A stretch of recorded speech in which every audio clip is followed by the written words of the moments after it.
ठीक है, देखो लास्ट डे हम लोग क्यू के बारे में पढ़ाई कर रहे थे। थोड़ा सा एक बार फिर से रिवाइज करा दूं। क्यू क्या होता है, जैसे हम लोगों ने स्टैक पढ़ा था वैसे ही एक डेटा स्ट्रक्चर है क्यू।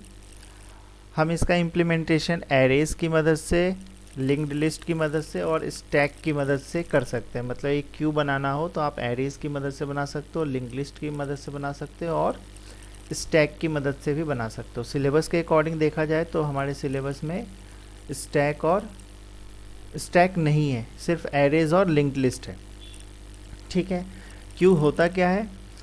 क्यू की प्रॉपर्टी है फर्स्ट इन फर्स्ट आउट। मतलब वो एलिमेंट जो सबसे पहले ऐड हुआ है, हम कोई सा भी ऑपरेशन करेंगे, फॉर एग्जांपल डिलीशन का ऑपरेशन करेंगे तो उसी एलिमेंट पे कर सकते हैं, उसी वैल्यू पे कर सकते हैं जो एलिमेंट सबसे पहले ऐड हुआ था। ठीक है, इसका रियल लाइफ एग्जांपल देखोगे तो आप रेलवे की टिकट लेने के लिए काउंटर पे जाते हो, वहाँ पे हो गया। प्रिंटर से आप किसी पेजेस को प्रिंट देते हो, एक ही प्रिंटर है, उससे मल्टीपल यूज़र ने प्रिंट दिया है तो जिसने पहले दिया होता है उसका प्रिंट पहले निकलता है। ठीक है, उसके बाद हम लोगों ने सर्कुलर क्यू के बारे में देखा था। सर्कुलर क्यू क्या होता है? जब हमारे, अभी हम लोग एरे से इम्प्लीमेंटेशन का बात कर रहे हैं ना, हमारे पास मान लो ये एक एरे है, मैं इस एरे से क्यू बनाना चाहता हूँ। इसमें दो टर्म आते हैं, फ्रंट और रियर। फ्रंट वो साइड होता है जिस साइड से हम डिलीट कर सकते हैं, और रियर वो साइड होता है, आर या कैपिटल आर किसी से भी रिप्रेजेंट करो, जिस साइड से हम इंसर्शन कर सकते हैं, यानी किसी एलिमेंट को एडिशन कर सकते हैं। मान लो हमने 3-4 एलिमेंट ऐड कर रखा है, ए, बी, सी और डी, ये 4 वैल्यू थी जो हमने अपने क्यू में ऐड किया हुआ था। सबसे पहले हमने ए ऐड किया, फिर बी ऐड किया, फिर सी ऐड किया और फिर लास्टली डी ऐड किया। इसका मतलब रियर की वैल्यू अभी कहाँ है? इस साइड है, क्योंकि अभी अभी हमने डी ऐड किया है। सबसे पहले कौन सा ऐड किया था? ए। इसका मतलब फ्रंट की वैल्यू क्या होगी? ए के पास। ठीक है, ऐसा क्यों मैं बोल रहा हूँ? क्योंकि हम लोग जानते हैं क्यू में वही एलिमेंट सबसे पहले डिलीट होगा जो सबसे पहले आया था, और सबसे पहले ए आया था। डिलीशन हम फ्रंट की साइड से करते हैं, यानी फ्रंट कहाँ होगा? ए के पास। न्यूली एडेड एलिमेंट की तरफ रियर होता है, न्यूली एडेड एलिमेंट अभी डी है तो हम रियर इस साइड रखेंगे। एक नया एलिमेंट अगर आना होगा तो हम उसको यहाँ पे और ऐड कर सकते हैं रियर की वैल्यू को अपडेट करके। ठीक है, ये नॉर्मल क्यू है या लीनियर क्यू इसको बोल सकते हैं। इसमें एक प्रॉब्लम है, जैसे मान लो हमने ये 4 एलिमेंट, किसके ही एग्जांपल से समझते हैं। मान लो हमने ये 4 एलिमेंट ऐड कर रखा था, अब हम इसमें एलिमेंट को डिलीट करना स्टार्ट करते हैं। तो सबसे पहले कौन सा एलिमेंट डिलीट होगा? ए, यानी कि हमारे पास बचेगा सिर्फ ये वाला।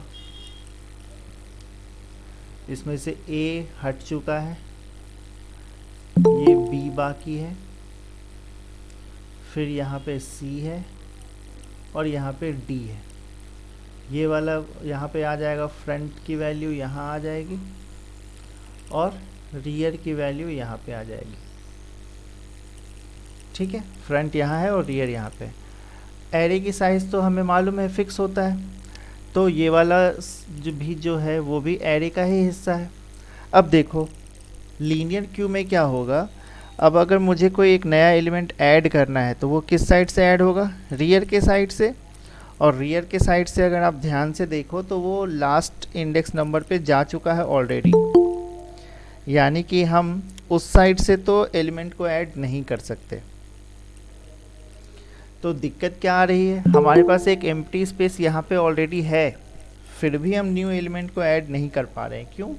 क्योंकि रियर जो है हमारा मैक्सिमम इंडेक्स नंबर जो हो सकता था उस एरे का, वहाँ आ चुका है।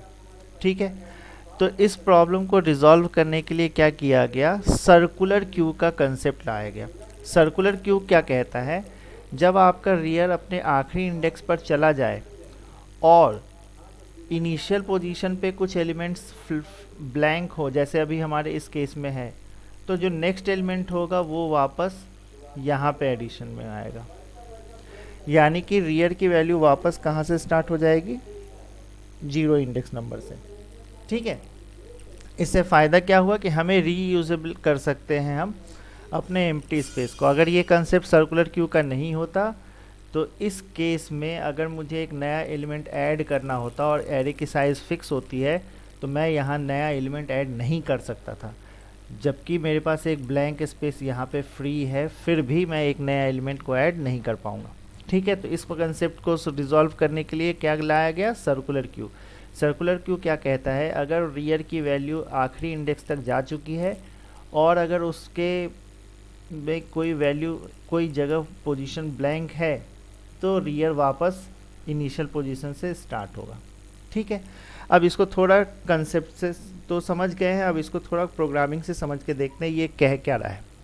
दो केस हैं, दो डायग्राम मेरे पास बने हुए हैं, ये लीनियर क्यू की बात कर रहा हूँ। अगर मुझसे ये कहा जाए कि हम एरे की साइज़ बता दिया हूँ आपको, मान लो 4, तो मैं कब कह सकता हूँ कि मेरा क्यू फुल हो चुका है? मैं कब कह पाऊँगा, जब फ्रंट की वैल्यू उसके इनिशियल इंडेक्स नंबर पे हो, है ना। सी प्रोग्रामिंग की बात करें तो ये इंडेक्स नंबर 0 होगा और रियर की वैल्यू उसके आखिरी इंडेक्स नंबर पे हो। इस केस में इसका आखिरी इंडेक्स नंबर क्या है, 3। अगर ये दो कंडीशन सेटिस्फाई हो रहे हैं तो मैं कह सकता हूँ कि ये वाला जो है वो फुल हो चुका है। सिंपल अगर लीनियर क्यू की ही बात करें, हम सर्कुलर क्यू की बात ना करें, अभी हम लीनियर क्यू के बारे में बात करें अगर, तो फ्रंट से कोई लेना देना एक्चुअल में है नहीं। लीनियर क्यू की वो बात कर रहा हूँ मैं, सर्कुलर अभी नहीं बोला। अगर मैंने ये कह दिया, ये वाला मान लो लीनियर क्यू में ये वाला स्पेस फुल भी होता, फ्री भी होता, ये वाला बी भी डिलीटेड होता, सी भी मान लो डिलीटेड होता। ठीक है,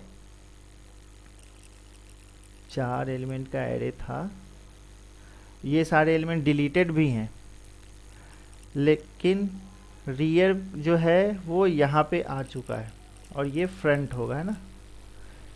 रियर यहाँ पे है, तब भी ये लीनियर क्यू फुल ही माना जाएगा, क्योंकि एम्प्टी स्पेस होने के बावजूद भी हम यहाँ से रोटेट करके वापस नहीं आ पा रहे, क्योंकि हम लीनियर क्यू की बात कर रहे हैं। यानी कि मैं ये कहना चाह रहा हूँ कि अगर आपका रियर आखिरी इंडेक्स नंबर तक जा चुका है तो लीनियर क्यू के केस में, नॉर्मल क्यू के केस में हम उसको फुल मानेंगे, है ना। रियर की वैल्यू अगर लास्ट इंडेक्स नंबर तक जा चुका है तो वो फुल माना जाएगा। सर्कुलर क्यू पे आ जाओ, सर्कुलर क्यू को फुल कब मानोगे आप? पहला केस तो होगा क्या कि ये सारे एलिमेंट फुल हों, कोई सा भी एलिमेंट डिलीटेड ही ना हो, जैसे ये ए होता, यहाँ बी होता, सी होता और ये डी होता और ये सर्कुलर क्यू भी होता, तब भी हम इसको फुल ही मानते हैं। यहाँ पे फ्रंट है हमारा और यहाँ पे हमारा रियर है। अब आप इसमें डिलीट जब तक करोगे नहीं तब तक नया एलिमेंट तो ले ही नहीं पाओगे। यानी सर्कुलर क्यू में भी एक कंसेप्ट तो ये है कि फ्रंट की वैल्यू स्टार्टिंग इंडेक्स नंबर और रियर की वैल्यू लास्ट इंडेक्स नंबर हो तो वो फुल माना जाएगा।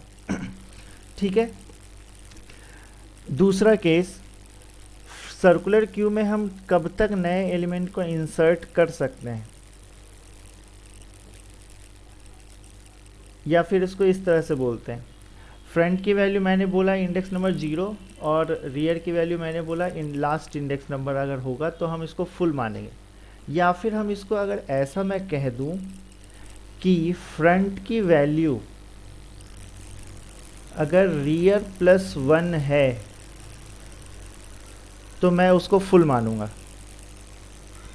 यहाँ पे +1 का मतलब है कि रियर की वैल्यू यहाँ आ चुकी, अगर इसमें हम 1 ऐड करते तो सर्कुलर क्यू कहाँ आना चाहिए था, सर्कुलर क्यू क्या कहता है, यहाँ आना चाहिए, है ना। जब मैं इसमें 1 ऐड करूँगा तो वापस मुझे यहाँ आना चाहिए और ये फ्रंट और ये वाला दोनों सेम हो जाएगा, तो इसका मतलब कि वहाँ पे एम्प्टी स्पेस है ही नहीं। तो सर्कुलर क्यू में फुल की कंडीशन ये होती है, सर्कुलर क्यू में आप नए एलिमेंट क्यों नहीं ऐड कर पाओगे अगर ये कंडीशन फुलफिल हो रहा है तो। यानी फ्रंट की वैल्यू अगर रियर +1 है इसका मतलब कि वो सर्कुलर क्यू फुल है। और लीनियर क्यू में अगर देखा जाए तो मैं क्या कहूँगा, अगर रियर की वैल्यू लास्ट इंडेक्स नंबर पे जा चुका है इसका मतलब वो फुल है। मैं ये फुल की बात क्यों कर रहा हूँ, क्योंकि हमने वो ने स्टैक में भी देखा था एक अंडरफ्लो और एक ओवरफ्लो की कंडीशन आती है।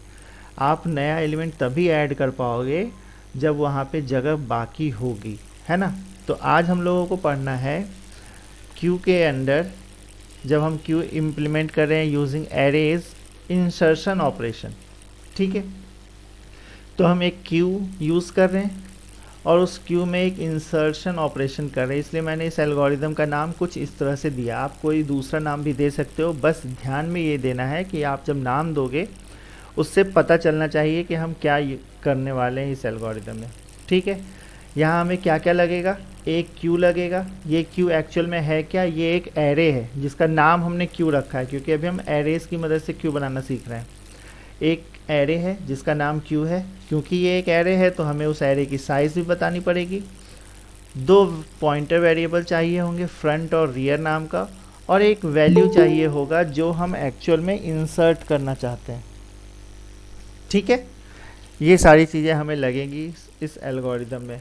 चलो हम एल्गोरिदम पे आ जाते हैं। थोड़ा सा डिस्क्राइब कर दिया इस एल्गोरिदम में हम कर क्या रहे हैं, एक नए एलिमेंट को क्यू में ऐड कर रहे हैं। सबसे पहली चीज़ जो होती है, हमें ये चेक करना होता है कि क्या एम्प्टी स्पेस है। एम्प्टी स्पेस का मतलब क्या, उस क्यू में जगह बाकी है या नहीं। अगर जगह बाकी नहीं होगी तो हमें एरर मैसेज ओवरफ्लो का देना है और प्रोग्राम को क्लोज कर देना है, ठीक है।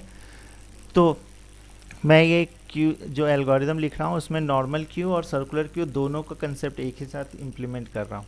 अब देखो, मैंने अभी अभी बताया था, नॉर्मल क्यू की बात करें तो फ्रंट की वैल्यू स्टार्टिंग इंडेक्स नंबर और रियर की वैल्यू लास्ट इंडेक्स नंबर अगर होगा तो हम बोलते हैं कि वो क्यू फुल है। अब आपको कन्फ्यूज़न हो सकता है, सर यहाँ पे आपने n1 लिखा और n लिखा है, तो मैं ये एल्गोरिदम बता रहा हूँ। अब आप इसको किसी प्रोग्रामिंग लैंग्वेज में कन्वर्ट करोगे तो उसके अकॉर्डिंग इसकी वैल्यू थोड़ी सी चेंज होगी। जैसे सी में आप चेंज करोगे तो सी में लिखोगे तो यहाँ पे 0 आएगा और यहाँ n-1 आएगा, ठीक है। ये सब आपको मॉडिफिकेशन खुद से करना है। ये हो गया लीनियर क्यू या नॉर्मल क्यू की कंडीशन, जो अभी हमने डायग्राम से भी देखा था। सर्कुलर क्यू की कंडीशन क्या आई थी, याद करो, फ्रंट की वैल्यू अगर रियर +1 के इक्वल है। जब हम घूम के वापस यहाँ पे आए थे और यहीं पे भी फ्रंट की वैल्यू है तो हम कहते थे कि वो फुल हो चुका है। तो ये कंडीशन है सर्कुलर क्यू की। अगर ये दो कंडीशन सेटिस्फाई हो रहे हैं, इसका मतलब आपके क्यू में एम्प्टी स्पेस है ही नहीं एडिशन के लिए, ठीक है।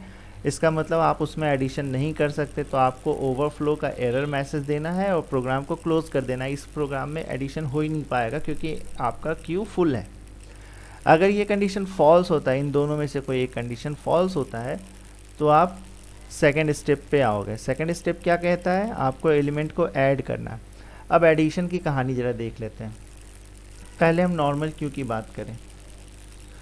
नॉर्मल क्यू में एडिशन कब होगा, जाहिर सी बात है जब रियर की वैल्यू अभी भी लास्ट इंडेक्स नंबर तक नहीं पहुंची होगी, तभी तो आप ऐड कर पाओगे ना, है ना। रियर की वैल्यू अगर लास्ट इंडेक्स नंबर तक नहीं पहुंची है तो आप ऐड कर सकते हो, पहला केस। दूसरा केस क्या हो सकता है कि आप जिस एलिमेंट को ऐड कर रहे हैं वही एलिमेंट सबसे पहला एलिमेंट है उस क्यू में, यानी कि आप अभी तक क्यू बिल्कुल एम्प्टी था और आपने जो ऐड किया वही सबसे पहला एलिमेंट है उसमें। दो केस हुआ, क्यू आपका सबसे पहले एम्प्टी था, आप जिस एलिमेंट को ऐड कर रहे हैं वही पहला एलिमेंट है, ठीक है। दूसरा केस क्या होगा कि आपका जो एलिमेंट है, आप जिस एलिमेंट को ऐड कर रहे हो वो बीच में कहीं पे एडिशन हो रहा होगा, यानी रियर की वैल्यू अभी भी लास्ट इंडेक्स नंबर तक नहीं पहुंची है। ये दो केसेस होंगे नॉर्मल क्यू के लिए। सर्कुलर क्यू का एक कंडीशन एक्स्ट्रा आ जाएगा कि रियर की वैल्यू तो लास्ट इंडेक्स नंबर तक पहुंच चुकी थी, यहाँ पे रियर आ चुका था, लेकिन जब हम रोटेट करके यहाँ पे आए तो ये वाली एम्प्टी स्पेस आपको मिल गई, ठीक है। आ रहा है समझ में, मैं डायग्राम बना के दिखाता हूँ आपको। सेकेंड स्टेप में वहाँ वैसे लिखा हुआ, अभी मैं इसको समझाने के लिए बता रहा हूँ। आपने एक क्यू लिया और इस क्यू में अभी तक बिल्कुल ही कुछ भी नहीं है, ठीक है। मैं सिंप्लिसिटी के लिए इंडेक्स नंबर 1 से लिख रहा हूँ, 1 2 3 4, अभी तक इसमें कुछ भी नहीं है, आप जिस वैल्यू को ऐड करने वाले हो वो ये रहा, ठीक है। तो जब ये बिल्कुल खाली है उस समय रियर की वैल्यू क्या रही होगी, 0। फ्रंट की वैल्यू क्या रही होगी, वो भी 0। जब कुछ है ही नहीं तो आप डिलीट क्या करोगे। अब आप इस एलिमेंट को ऐड करने वाले हो तो आपको रियर की वैल्यू को अपडेट करके क्या करना होगा, 1। और फ्रंट की वैल्यू को क्या करके करना होगा, फ्रंट भी अब 1 हो जाएगा। क्यों हो जाएगा, क्योंकि ये जो एलिमेंट आपने ऐड किया है अब आप चाहो तो इसको डिलीट भी कर सकते हो। यानी कि रियर की वैल्यू अगर 1 है और फ्रंट की वैल्यू अगर 1 कर दिया जाए तो ये वाले स्पेस पे आप एलिमेंट को ऐड कर सकते हो। और यहाँ पे एडिशन के लिए केस क्या बना था, फ्रंट और रियर दोनों की वैल्यू नल होनी चाहिए। नल मतलब कि आपका एम्प्टी था पहले, है ना। ये इसका केस हो गया। सेकंड केस देखो क्या लिखा है, रियर की वैल्यू n तक जा चुकी है, रियर की वैल्यू n तक जा चुकी है, यानी कि हम सर्कुलर क्यू की बात कर रहे हैं। यहाँ पे रियर यहाँ तक आ चुका है, ये सारी जगह पे कुछ ना कुछ वैल्यू पुट है। अब आप एक नया एलिमेंट ऐड कर रहे हो तो वो नया एलिमेंट सर्कुलर क्यू के अकॉर्डिंग कहाँ आना चाहिए, यहाँ पे। और जब वो यहाँ आएगा तो इसका इंडेक्स नंबर क्या हो जाएगा, 1। वही मैंने यहाँ लिखा है। अगर रियर की वैल्यू n तक हो चुकी है ऑलरेडी तो अब आप जब नया एलिमेंट ऐड करोगे तो रियर की वैल्यू आपको अपडेट करके 1 करना होगा। ये वाला केस जो है वो सर्कुलर क्यू के लिए है, ठीक है। अब देखो एक केस और बच गया, वो केस क्या है कि आपका रियर कहीं बीच में फंसा हुआ है। अब आप एलिमेंट को ऐड कर सकते हो। रियर की वैल्यू मान लो यहाँ है तो अब आपको ऐड करना है तो रियर +1 कर दोगे तो अब नया एलिमेंट यहाँ ऐड हो सकता है, ठीक है। तो अब सेकंड स्टेप को देख ले फिर से एक बार। सेकंड स्टेप में फर्स्ट केस जो लिखा है इफ़ की कंडीशन, वो इफ़ की कंडीशन क्या लिखा है, एम्प्टी के लिए। आपका क्यू पहले एम्प्टी था, आपने जिस एलिमेंट को ऐड किया वो पहला एलिमेंट है। उस केस में फ्रंट की वैल्यू भी नल होती है और रियर की वैल्यू भी नल होती है। इन दोनों में से कोई एक कंडीशन सेटिस्फाई हो गया, इसका मतलब आपका क्यू पहले एम्प्टी था। आप क्या करोगे उस केस में, फ्रंट की वैल्यू को भी 1 कर दोगे और रियर की वैल्यू को भी 1 कर दोगे। यहाँ 1 करने का मतलब है कि उसको स्टार्ट कर दोगे। प्रोग्रामिंग के टर्म में आप देखो तो फ्रंट की वैल्यू स्टार्टिंग में -1 रही होगी और जब आपने इसको 1 किया इसका मतलब आप इसमें 1 ऐड कर रहे हो, यानी कि ये 0 हो गया होगा और ये 0 हो गया। मैं ये क्यों कह रहा हूँ, क्योंकि इंडेक्स नंबर 0 से स्टार्ट होता है, ठीक है। क्योंकि ये एल्गोरिदम है तो मुझे नल और 1 से यूज़ करना पड़ रहा है। दूसरा केस सर्कुलर क्यू के लिए, अगर रियर की वैल्यू आखिरी इंडेक्स तक जा चुकी है तो आपको क्या करना होगा, रियर की वैल्यू को रोटेट करा के वापस स्टार्टिंग इंडेक्स नंबर पे लेके आना होगा। और मेरे केस में स्टार्टिंग इंडेक्स नंबर की वैल्यू मैंने 1 माना है। आप जिस प्रोग्रामिंग में करोगे उसके स्टार्टिंग इंडेक्स की जो भी वैल्यू होगी वो आपको लिखना पड़ेगा यहाँ। लास्ट केस क्या बनता है, लास्ट केस बनता है कि आप अपने रियर को 1 से इंक्रीज़ करते जाओ और एलिमेंट को ऐड करते जाओ, है ना। इसका मतलब कि रियर बीच में कहीं पे है। इन तीनों ही केसेस के कारण आपका रियर जो है अपडेट हो जाएगा, चाहे तो नॉर्मल क्यू के वजह से एम्प्टी क्यू था, आपने रियर की वैल्यू 1 किया यानी एक नया एम्प्टी स्पेस मिल गया, अब आप वहाँ एलिमेंट ऐड कर सकते हो। सर्कुलर क्यू में रियर लास्ट में था, अब आपने उसको इनिशियलाइज़ कर दिया फिर स्टार्टिंग वाले पे, यानी अब आप वहाँ पे एलिमेंट ऐड कर सकते हो। और जो थर्ड केस है उसमें भी आपने रियर को अपडेट कर दिया, यानी रियर अब नए लोकेशन पे पॉइंट कर रहा है, अब आप वहाँ पे नया एलिमेंट ऐड कर सकते हो। तीनों ही केस के कारण रियर की वैल्यू अपडेट हो गई। अब हमें करना क्या है, उस जगह पर, उस नई रियर जगह पर अपने वैल्यू को असाइन कर देना है। तो हम असाइनमेंट के लिए एक एरे में क्या करते हैं, एरे का नाम लिखते हैं, उसका इंडेक्स नंबर लिखते हैं और वहाँ पे जो भी वैल्यू हमें लिखना होता है असाइनमेंट वो लिखते हैं। वही तो लिखा है एरे का नाम। ये रियर कौन सा है, अपडेटेड वाला रियर, और यहाँ पे हम असाइन कर रहे हैं अपने वैल्यू को जो भी हमें असाइन करना था, और लास्टली फिर रिटर्न कर जाते हैं। Program close. मुझे नहीं लगता इस प्रोग्राम में कोई दिक्कत आई होगी समझने में। आप इसको एक बार फिर से बुक से भी पढ़ाई करना, क्लियर हो जाएगा। कोई डाउट हो तो मुझसे पूछ लेना, ठीक है। ये था एडिशन। सेम इसी का रिवर्स प्रोसेस हमें डिलीशन में करना है, ठीक है। जैसे स्टैक में हम लोगों ने किया था, अंडरफ्लो की कंडीशन चेक करेंगे, जिस एलिमेंट को डिलीट कर रहे हैं उसको टेम्पररी कहीं पे स्टोर करके रखेंगे, रियर की वैल्यू को इस बार छूना नहीं है क्योंकि एडिशन में रियर की वैल्यू यूज़ होती है, डिलीशन में फ्रंट की वैल्यू को होता है। फ्रंट की वैल्यू को 1 से इंक्रीज़ कर दो, सर्कुलर क्यू में भी 1 से इंक्रीज़ कर दो, है ना। मैं अभी देखते हैं इस प्रोग्राम को फिर से। डिलीशन के लिए हम प्रोग्राम लिख रहे हैं, डिलीशन के लिए नाम उसका कुछ ऐसा ही देंगे, क्यू के डिलीशन के लिए यूज़ हो रहा है। एरे का नाम क्यू रखा है, एरे है तो उसकी साइज़ होगी, एक फ्रंट होगा, एक रियर होगा और एक वैल्यू होगा जिसको हम डिलीट कर रहे हैं। ठीक है, कुछ थोड़ी सी थ्योरी लिख दिया उसके बारे में कि इसमें हम कर क्या रहे हैं एक्चुअल में, और फिर प्रोग्राम पे आ जाओ। सबसे पहले हमें चेक करना होगा कि क्या हमारे क्यू में एलिमेंट है भी या नहीं डिलीट करने के लिए। तो हम सबसे पहले ये चेक करेंगे कि क्या हमारा क्यू ऑलरेडी एम्प्टी तो नहीं है। एम्प्टी की केस अभी हम लोगों ने देखा था इंसर्शन वाले में भी। वो क्या होता है, एम्प्टी के केस में हमें क्या देखने को मिलता है, फ्रंट की वैल्यू भी नल होती है और रियर की वैल्यू भी नल होती है। यही होता है ना एम्प्टी के केस में। अगर ये कंडीशन है फ्रंट की वैल्यू नल या फिर रियर की वैल्यू नल, उस केस में हम क्या करेंगे कि इसका मतलब है कि हमारे क्यू में कोई एलिमेंट है ही नहीं, तो आप डिलीट क्या करोगे। उस वैसे केस में आपको एक एरर मैसेज देना है और प्रोग्राम को क्लोज कर देना। आप डिलीशन कर ही नहीं सकते क्योंकि एलिमेंट है ही नहीं डिलीट करने के लिए। अगर ये कंडीशन फॉल्स होता है, इसका मतलब कम से कम एक एलिमेंट तो होगा जिसको आप डिलीट कर पाओ, है ना। तो आपको क्या करना होगा, जिस एलिमेंट को भी आप डिलीट कर रहे हो उसको टेम्पररी स्टोर करके रखोगे। और डिलीशन हमेशा फ्रंट साइड से होता है। मान लो 1 सेकेंड के लिए कि आप इस एलिमेंट को डिलीट कर रहे हो, ठीक है, फ्रंट अभी यहाँ पे है। तो इस एलिमेंट को डिलीट करने के लिए आपको क्या करना होगा, एरेज की मदद लेना होगा। इस एलिमेंट को यूज़ करने के लिए क्या करते हैं, एरे का नाम क्या है, क्यू। उसका इंडेक्स नंबर किससे बता रहे हैं हम, फ्रंट वेरिएबल से। फ्रंट यहाँ लिख दिया। ये एक आपको वैल्यू दे देगा, ये वाली वैल्यू। अब आप इसको असाइन कर दो किसी एक टेम्पररी वेरिएबल में। मैंने उसको आइटम नाम की वेरिएबल में असाइन कर दिया ये वाली लाइन से। इससे हुआ क्या, ये वाली वैल्यू आपकी इस वाले वेरिएबल में आकर स्टोर हो गई है, ताकि आप इसको कभी बाद में यूज़ करना चाहो तो कर पाओ। ठीक है, अब आ जाओ एक्चुअल डिलीशन में। डिलीशन में भी वही 3 केस बनेंगे। पहला केस, फ्रंट अभी यहाँ पे है ना।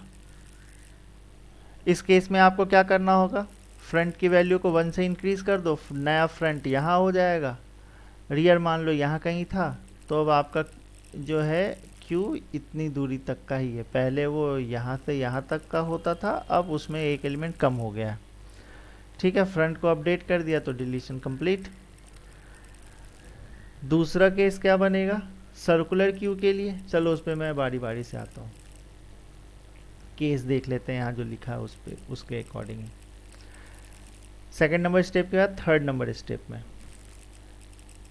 हाँ, थर्ड नंबर स्टेप क्या कह रहा है, find new value of front. यानी डिलीशन के लिए हमें फ्रंट को अपडेट तो करना ही है। अब देखो क्या है, पहला case, if front is equal to rear. ये इक्वल लिखा है मैंने सिंगल इक्वल टू, लेकिन ये एक्चुअल में प्रोग्रामिंग वाला डबल इक्वल टू होगा, है ना। If front is equal to rear, इस केस को पहले बना के देखते हैं डायग्राम से, ये कह क्या रहा है। ये हमारा क्यू है, फ्रंट और रियर दोनों इक्वल ही है। फ्रंट और रियर इक्वल कब होते हैं, जब उसमें सिर्फ और सिर्फ एक ही एलिमेंट होगा तभी। ये रियर भी यही होगा और हम इसी एलिमेंट को डिलीट भी कर सकते हैं, तो फ्रंट भी वही होगा। ये केस कब आएगा, जब आपने बिल्कुल एम्प्टी स्पेस, एम्प्टी क्यू में पहला एलिमेंट ऐड किया हुआ है और अब आप चाहो तो उसी एलिमेंट को डिलीट भी कर सकते हो। तो ये front is double equal to rear का मतलब आपके क्यू में सिर्फ और सिर्फ एक ही एलिमेंट है, और जाहिर सी बात है जब आप उसको डिलीट करोगे उसके लिए आपको फ्रंट की वैल्यू को डिक्रीज़ करना होगा, है ना। यानी इस यहाँ से पीछे जाना होगा, यानी आप इसको क्या कर दोगे, नल बना दोगे। और जब आप फ्रंट को नल बनाओगे तो ऑटोमेटिकली ये रियर भी नल हो जाएगा। क्यों, क्योंकि एक लौता एलिमेंट जो था वो भी डिलीट हो गया। ठीक है, इस कारण से आप हमें क्या करना होगा, ये कंडीशन लिखना होगा। ये समझ में आया पहला केस इफ़ वाला। इफ़ वाला केस आपसे क्या कह रहा है कि आपके क्यू में सिर्फ एक ही एलिमेंट था, उसी केस में फ्रंट और रियर की वैल्यू सेम होती है, और जब आपने उसको डिलीट किया तो आपको फ्रंट और रियर दोनों की वैल्यू को रीशफल करके, रीशेड्यूल करके, बदल कर नल पॉइंट कराना पड़ेगा। ठीक है, दूसरा केस क्या बन सकता है, एल्स इफ वाले हिस्से पे आओ। ये क्या लिख रहा है, फ्रंट की वैल्यू n के बराबर। इसका क्या मतलब हुआ, मैं डायग्राम से बताने की कोशिश करता हूँ।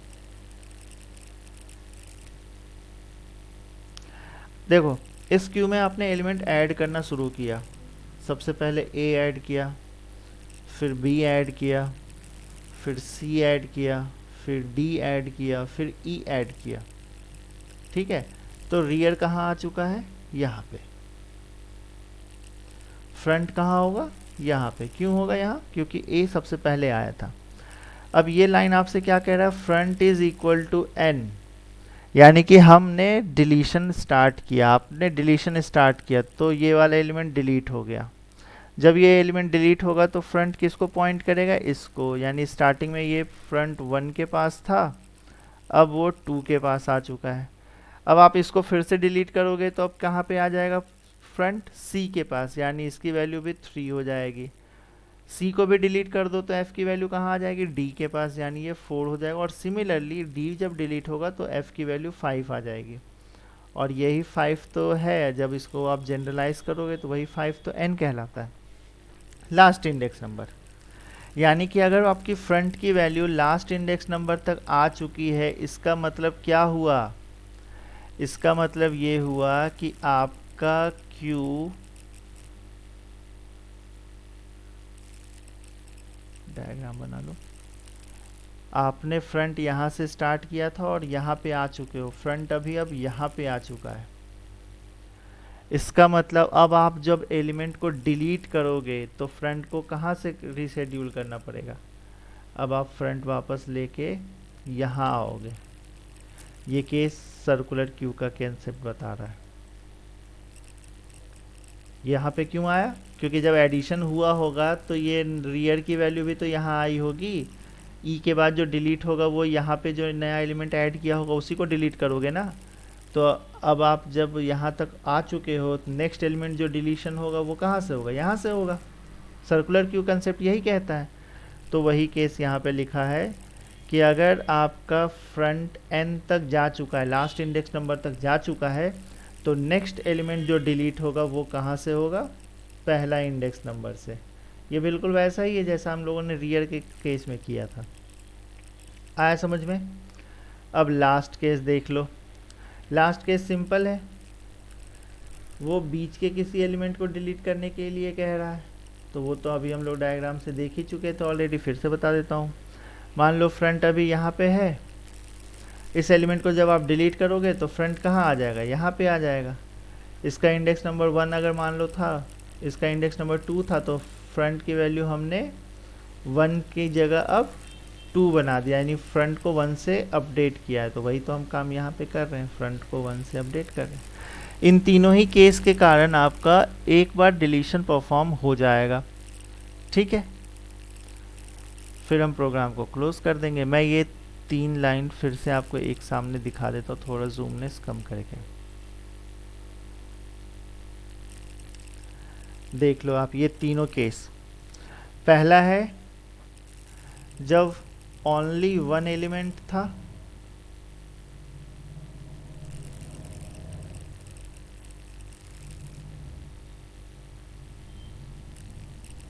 आपके क्यू में सिर्फ और सिर्फ एक ही एलिमेंट था और आपने उसको डिलीट कर दिया, तो आपको फ्रंट और रियर की वैल्यू नल अपडेट करना पड़ेगा। दूसरा केस है सर्कुलर क्यू के लिए, स्पेलिंग मैनेज कर लेना, थोड़ी हैंडराइटिंग गड़बड़ होती है। दूसरा केस है सर्कुलर क्यू के लिए। सर्कुलर क्यू का कंसेप्ट ही है, आपको ये कहता था कि जब आप लास्ट इंडेक्स नंबर पे एडिशन कर चुके हो तो नया एडिशन यहाँ होगा। सिमिलरली जब आप लास्ट एलिमेंट को डिलीट करोगे तो उसके बाद का डिलीशन वाला एलिमेंट भी कहाँ आएगा, यहाँ पे ही आएगा, वही कंसेप्ट लिखा है। अगर फ्रंट की वैल्यू n तक जा चुकी है यानी लास्ट इंडेक्स नंबर को आप डिलीट कर चुके हो, तो जो नया एलिमेंट डिलीशन होगा वो कहाँ से होगा, 1 इंडेक्स नंबर से, यानी पहले वाले से। प्रोग्रामिंग में अगर आप टर्म में यूज़ करोगे तो यहाँ n-1 होगा और यहाँ पे 0 आ जाएगा। ये दूसरा केस है सर्कुलर क्यू का। और ये नॉर्मल डिलीशन है। नॉर्मल डिलीशन मतलब बीच में से अगर आपने ये वाले एलिमेंट को डिलीट किया तो फ्रंट की वैल्यू बदल के यहाँ पे आ जाएगी, तो आपको फ्रंट को 1 से अपडेट करना पड़ेगा। ठीक है, ये था हमारा इंसर्शन और डिलीशन क्यू के लिए जब हम एरेज की मदद से इम्प्लीमेंटेशन कर रहे थे। ठीक है, नेक्स्ट अगर भी हमें क्या पढ़ना है, अब यही सारी चीज़ें अब हमें लिंक्ड लिस्ट की मदद से पढ़ाई करनी है। वो तो आज मैं नहीं बताऊंगा आपको, ये आपके लिए है। अभी फ़िलहाल मैं आपको ये बता देता हूँ कि अगर हमें एक क्यू स्टैक की मदद से बनाना होता जो सिलेबस में नहीं है, तो फिर हम कैसे बनाते? कोई बता सकता है कि अगर मुझे एक क्यू इम्प्लीमेंट करना है, यानी फर्स्ट एलिमेंट जो आया है वो सबसे पहले डिलीट हो, और वो भी मुझे स्टैक की मदद से करना है, यानी स्टैक की अपनी खुद की प्रॉपर्टी भी होगी, कुछ ऐसा हम करें उसमें जिससे वो क्यू के जैसा भी बिहेव कर ले। ये इंटरव्यू में अक्सर पूछे जाते हैं कि अगर आपको एक क्यू इम्प्लीमेंट करना है तो मिनिमम कितने स्टैक की ज़रूरत पड़ेगी। जाहिर सी बात है एक स्टैक से नहीं होगा, तो उसका आंसर है मिनिमम 2 स्टैक, 2 स्टैक्स की ज़रूरत है। कैसे? चलो मैं एक ब्रीफ इंट्रोडक्शन से बता देता हूँ। ये हम लोग पढ़ रहे हैं क्या, representation of Q using stack. ये सिलेबस में नहीं है, हम लोग आउट ऑफ सिलेबस के टॉपिक को भी कवर कर रहे हैं। छोटे से एग्जांपल से ही बता दूं, मान लो ये आपका एक स्टैक है, ये वाला आपका दूसरा स्टैक है। मुझे एलिमेंट इंसर्ट करना था A, B, C और D। सबसे पहले ये आया है नंबर 1 पे और लास्ट में ये आया है नंबर 4 पे, इसी ऑर्डर में। ठीक है, मुझे स्टैक यूज़ करना है, ये है स्टैक 1 और ये है स्टैक 2। जब मैं इस A को, अब आप ये मत बोल देना कि सर एक ही स्टैक से हो जाएगा, इसको उल्टा ऑर्डर में डालो। नहीं, हम उल्टे ऑर्डर में डाल ही नहीं सकते, क्योंकि हमारा कंसेप्ट क्या है, क्यू बनाना है। तो जो पहले आया है, तो पहले कौन आया है, सबसे पहले A आया है। आप D को इस स्टैक में लास्ट में नीचे डाल के C, B, A यहाँ डाल के फिर इन बाहर निकाल के बोलोगे सर ये लो A को हमने डिलीट कर दिया, वो नहीं होगा। क्योंकि आपने जब D को नीचे डाला इसका मतलब कि D सबसे पहले आया था।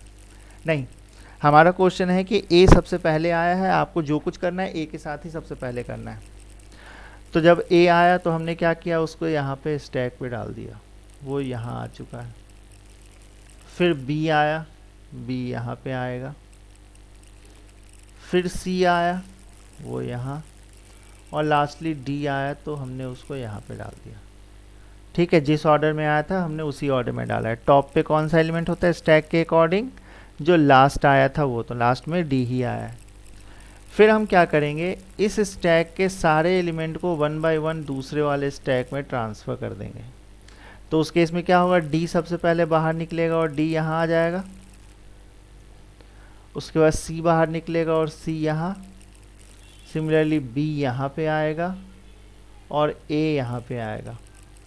अब आप जो कुछ करना चाहो वो इसमें कर सकते हो। अब यहाँ से टॉप पे कौन है, A, तो अब आप A को डिलीट करना चाहो तो A पहले निकलेगा, फिर B निकलेगा, फिर C निकलेगा, फिर D निकलेगा। तो ऑर्डर हमारा मेंटेन रहा। यानी अगर आपको एक क्यू इम्प्लीमेंट करना है स्टैक की मदद से, तो आप एक अकेले स्टैक से तो नहीं कर सकते। जैसे हमने एक अकेले एरे की मदद से क्यू इम्प्लीमेंट कर लिया, वैसे ही हम एक अकेले स्टैक से नहीं कर सकते। हमें कम से कम 2 स्टैक की ज़रूरत पड़ेगी एक क्यू को इम्प्लीमेंट करवाने के लिए। ठीक है,